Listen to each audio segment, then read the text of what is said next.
रामकृष्ण हरी मित्रांनो, Tukoba स्पीक्सच्या podcast number 80 मध्ये मी doctor Dinesh आपल्या सर्वांचं मनपूर्वक स्वागत करतो. लोक आषाढी वारीसाठी निघालेले आहे.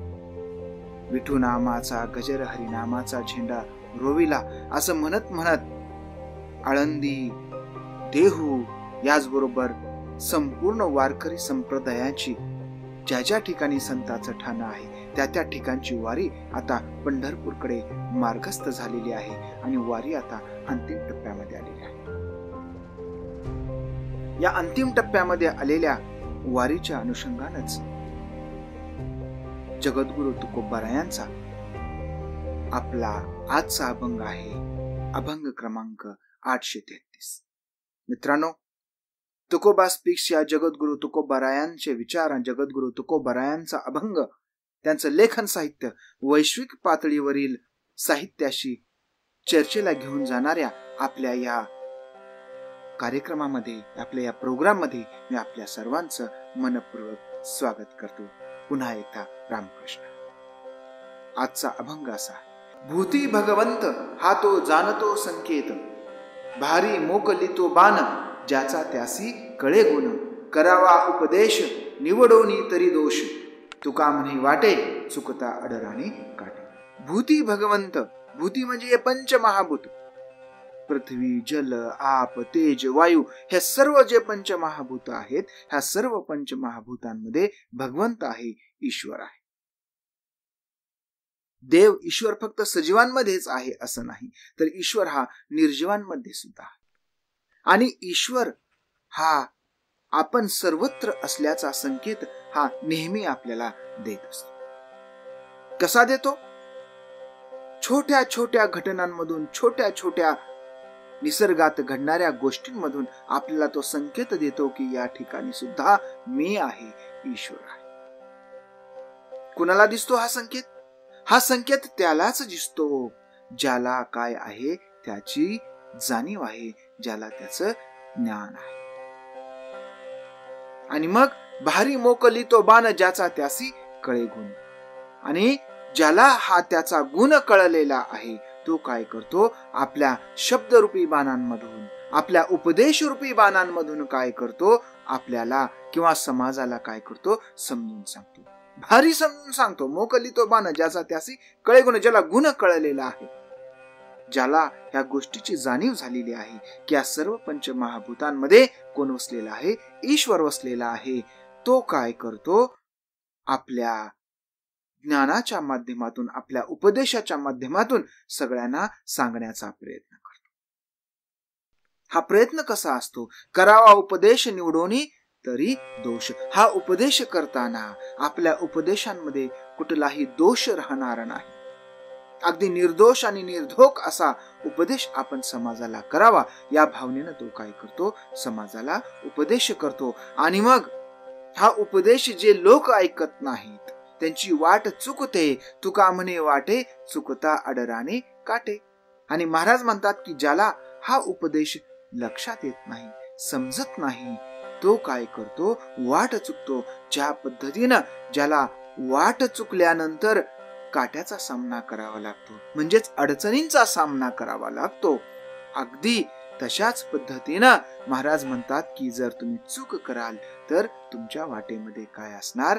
काटेच असणार आहेत. म्हणून सर्व भूतांमध्ये ईश्वर असलेला हा जो संदेश आहे, हा संदेश काय करा? तुम्ही समजून घ्या. जे लोक तुम्हाला सांगताहेत त्यांच्याकडून हा संदेश स्वीकारा आणि आपलं जीवन काय करा? सुखी करा. अगदी अशाच प्रकारची कविता सुप्रसिद्ध इंग्रजी कवी विल्यम बेक यांची सुद्धा आहे. आणि मग या कवितेमध्ये विल्यम बेक यांनी काय सांगितलेलं आहे ते पाहूया. कवी विल्यम बेक यांच्या या कवितेचं नाव आहे अँगोरीज ऑफ इनोसेन्स. याच्यामध्ये कवी लिहितात की to see a world in a grain of sand and heaven in a wild flower, hold infinity in the palm of your hand and eternity in an hour. हे सगळं बघण्यासाठी काय लागते? दृष्टी लागते. काय लिहितात कवी? अगदी जगद्गुरु तुकोबाराय म्हणतात त्या पद्धतीनंच भूती भगवंत आहे जो जाणतो त्यालाच तो समजतो, आणि तसंच विल्यम बेक सुद्धा म्हणतात की to see the world in the grain of sand, वाळूच्या एका कणामध्ये संपूर्ण जग पाहणं. And heaven in a wild flower, आणि एका रान फुलामध्ये तुम्हाला काय दिसणं? स्वर्ग दिसणं. स्वर्ग म्हणजे अतिसुंदर वस्तू, आणि अतिसुंदर वस्तू तुम्हाला कशात दिसते? तर रान फुलामध्ये दिसते. अतिशय छोटासा असा हा जो वाळूचा कण आहे, ग्रेन ऑफ सँड आहे, त्यामध्ये तुम्हाला काय दिसतं? जग दिसतं. आणि मग hold infinity in the palm of your hand. Infinity, अनंताची शक्ती, अनंताचं दर्शन तुम्हाला कुठं दिसतं?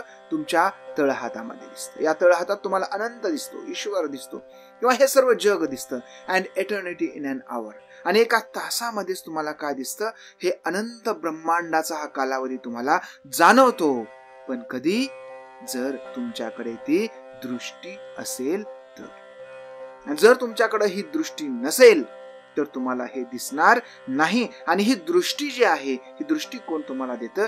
ज्ञानी लोक देतात. ज्यांना ही दृष्टी आहे ते तुम्हाला या दृष्टीनं समजून सांगतात की बाबा रे, हे ईश्वर चराचरी वसलेला आहे, संपूर्ण विश्वामध्ये हा ईश्वर वसलेला आहे. त्यामुळे तू इकडे तिकडे शोधू नकोस. तू काय कर? ह्या निसर्गाला, ह्या चराचराला, ह्या पंचमहाभूताला ईश्वर मान. पंचमहाभूताची काळजी घे, त्यांच्यावर प्रेम कर. पर्यायानं ते काय असेल? ईश्वरावरच प्रेम असेल. जिवंत माणसं हा निसर्ग आपण सोडून द्यायचा आणि कुठल्या तरी कर्मकांडाच्या मागे धावत राहायचं.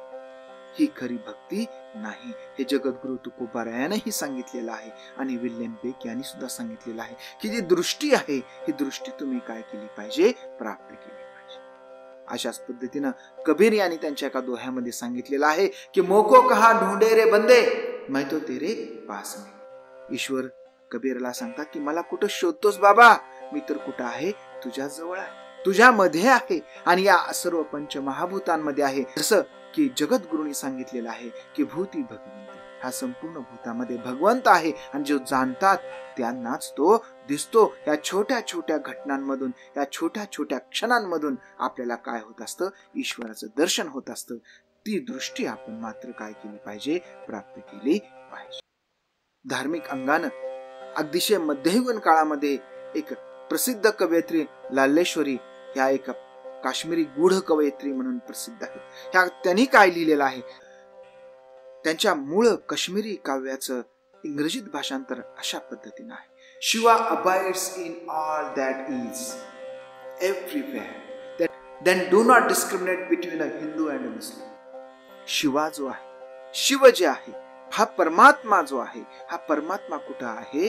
तर सगळीकडे बसलेला आहे. जळी स्थळी काष्टी पाशाने ईश्वर भरलेला आहे. त्यामुळे तुम्ही हिंदू मुस्लिम अशा पद्धतीचा भेदभाव करू नका. या ईश्वराला जाणून घ्या. चराचरामध्ये, या संपूर्ण भूतामध्ये असलेल्या ईश्वराला जाणणाऱ्याने तुम्हाला जर ईश्वराचं रूप दाखवण्याचा प्रयत्न केला तर ते रूप काय करा? स्वीकारा. सुप्रसिद्ध सुफी कवी रुमी यांनी सुद्धा अशाच पद्धतीनं सांगितलेलं आहे. काय लिहितात रुमी? तर रुमी यांच्या पर्शियन दोह्यांचा इंग्रजीत अनुवाद असा होतो: Why do you stay in prison when the door is so wide open? You were born with wings.